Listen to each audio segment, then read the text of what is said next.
We have spoken at great length on the show about how there is a consultant industrial complex. Oh, yeah. And there is nobody who is higher up on that ladder than James Carville. He was actually, when I think of him, I think of he's the OG. Like in terms of like Democratic Party consultants and little talking heads, when you're talking about the modern current status of Democratic Party, the Clinton era Democratic Party, to me, I think of Carville as like that. Am I wrong? And he's not. No, he is just. His role is so bad is the fact that it's not just him. Yeah. It's his wife as well, Mary Madeline, who also happens to be a political consultant. She's a consultant for the Republican Party. Right, which I always kind of, and it's funny because I remember thinking when I was younger how ridiculous that is, that if you were that far apart on things, especially things like right to choose, like how could you, it's gonna be challenging. It is what it is. Like if you're that far apart on those things, how can you really be together? And I always question that. And then over time, it made more and more sense. First of all, they're both like political carnies. They're both white collar campaign carnies, both of them. And, you are so welcome. You are so welcome. Colin, can you please drop the video? But if you make me lose my train of thought, then I lose it. I didn't mean to do that. So my point is about Carville and her is it took me a while, but I realized the reason that they get along is because they really are the same. The parties are the same. They're all the same. Each other. Right. Like people think that there's a difference. And as I got older and realized the issue is capitalism. And when you realize that it's whoever buys and pays them and they're bought and paid for by the same people. So then therefore they're the same. So Democrat Party loyalist, and that's just the nicest thing I can possibly say about Jen Psaki. She decided to have on James Carville the other day to give his wonderful thoughts about Nikki Haley. I hope Randall's watching. Our patron. So Nikki Haley, apparently, which shouldn't come as a surprise, is the absolute darling of the neoliberal Democratic Party. Now, a little caveat that came out this afternoon. They're equally warmongers. We're going to have a lot to talk about with Ryan Grimm in a few minutes, but make no mistake, the two parties work hand in glove when they want to push somebody out. So Mr. Carville simply couldn't help himself when he was on with Jen Psaki. I don't want to relitigate 2016. But Bernie Sanders is one of the reasons that Trump is there. I think this is great. He can't help himself, can he? He simply cannot help himself. We were stuck with Trump because of Bernie Sanders. It's Bernie Sanders' fault. Yeah. Which is, I don't see how. If now, had Bernie been the one that went up against Trump and lost in an embarrassing fashion, then it would be his fault. But he is a farce of himself. He's not even real. He is a caricature at this point. Like he's not even real.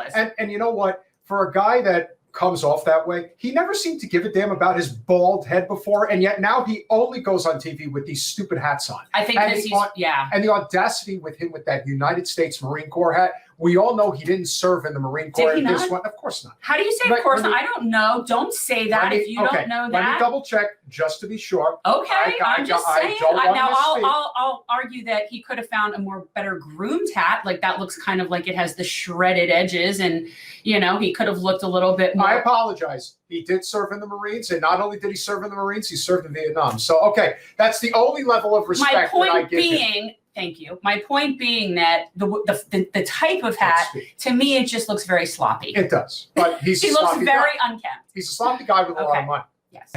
That Nikki Haley is saying, our hats off to these Republican donors that continue to support her. When, obviously she doesn't have that much chance. Just the idea that they are so gleefully cheering on the fact that Nikki Haley is getting heavily funded by billionaires. Yeah. Can we go back to the last thing, though, which is, okay, so now we just confirmed that Carville is in fact a Marine and that he did, in fact, serve in Vietnam. And so now what he's doing is he's showing support for the biggest war hawk that's running for president. And that to me makes it even more despicable, because people that I respect, veterans, as I was watching Matthew Ho this morning. Especially Vietnam vets. Especially Vietnam vets, but any vet, truthfully, it's all a sham. So like when I sit there and I watch someone like Matthew Ho and the people of the Eisenhower Network, and these people are out there doing everything they can to stop this bullshit from happening. And he's sitting there with his U.S. Marine Corps hat on and cheerleading for someone who is a giant warmonger, and he's the Democrat. Like, it's so bizarre, and a veteran. But every day that she's in there, every day that she's on the attack is a good day. And she's putting Donald Trump front and center. And you know, a lot of these billionaire Republican donors that I really don't care for very much, thank God. Yeah, I never thought, thank God for maybe the Koch. You know, like the whole, like, I don't care for these billionaire donors. And who's I'm thinking, paying for him? Who's paying for your ass? Who's paying for Jen Psaki's show? Exactly. Which billionaires? Who owns MSNBC? NBC Universal. You don't care about those billionaires? Then why are you simping for them? But give the money. You know, as long as it's helping us politically, then it's okay. But to me, he is just totally a Clinton simp. And I think of him in that total genre. And because of that, he's just online. But it's like, they don't even realize that they've crossed over to the other side. That's how ridiculously cultish they are. They've blurred the line. They don't even see it. So this is a Vietnam veteran arguing for a war hawk. Or something, but keep her in there and stay on the cutting edge, because that's gonna cost him. I promise you. And I think this Cheney is giving us some money. Great, I'm all for it. We're going to do a cheers to the Koch brothers and Liz Cheney in 2024. Welcome to 2024. Here's where we are. Oh my God! I didn't even realize it was that bad. Well, they really have just gone so far to the right, and to them it's just so matter of fact that now they're in bed with these people. It's very strange to me, and whatever. You want to sit there war hawking with Nikki Haley, war hawk with Nikki Haley, have at it. But the fact that I find it, when I hear him talk the way he talks about Trump, it comes off extremely insecure to me. When I hear, and especially men, with women, it's almost just kind of like, I don't know, it's annoying, and it's annoying in its own way when women are so freaked out by Trump. It's almost like, suck it up, buttercup. But when it's men, I feel like, why are they so emasculated and so insecure and so threatened by him? Because it really isn't about policy. It's nothing reasonable. It's just that his persona is so threatening to them. It's nothing that he's done. It's not like James Carville cares about the environment and he's worried that Trump is going to be bad for it, or James Carville cares about saving people and cares about war. He obviously doesn't care about those things. So what is it about Trump that he finds so threatening, other than it's just Trump? Which then makes me think that either just, I don't know, is it a small penis thing?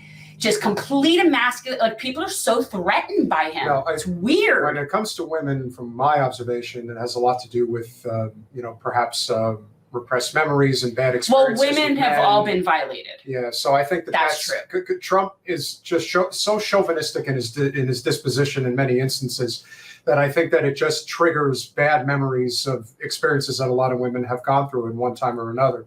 The thing with men, I'm not really sure, but I think that there's a jealousy factor. I think because Trump literally is just a glutton for punishment, and it completely bounces off him. Like, he doesn't react to it. Like, it really bothers him. And yeah, he'll totally talk about this person and that person, but at the end of the day, he doesn't run from competition. He runs towards it, like, every time.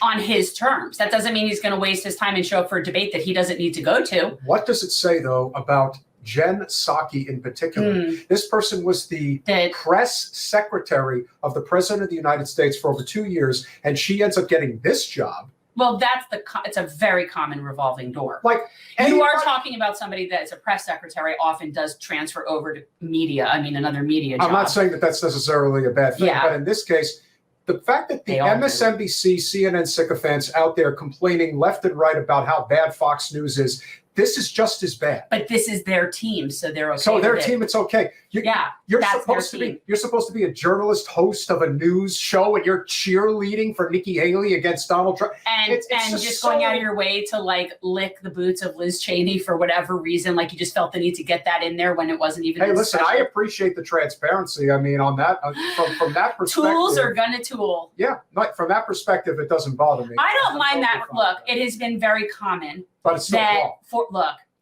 Former press secretary or spokespeople in the White House often go like George Stephanopoulos. I mean, it's common. Okay, that's a common revolving door. And of all the revolving doors in DC, it doesn't come in closest to the most offensive. That's the problem. So I'm much more concerned with not the people that become talking heads. They were talking heads in the White House. Now she's a talking head out of the White House. She doesn't have any more power than she did when she was in the White House. She's still a talking head. So that's a lateral. Now, what bothers me is the revolving door of people that come in and then go into lobbying positions, and now they're paying and bribing the people that they worked with, or they now are the ones that are taking the bribes from, all of it. That's what's gross. He's right. No, we need a strong Republican Party. Yes. That'd be it. Thanks for watching.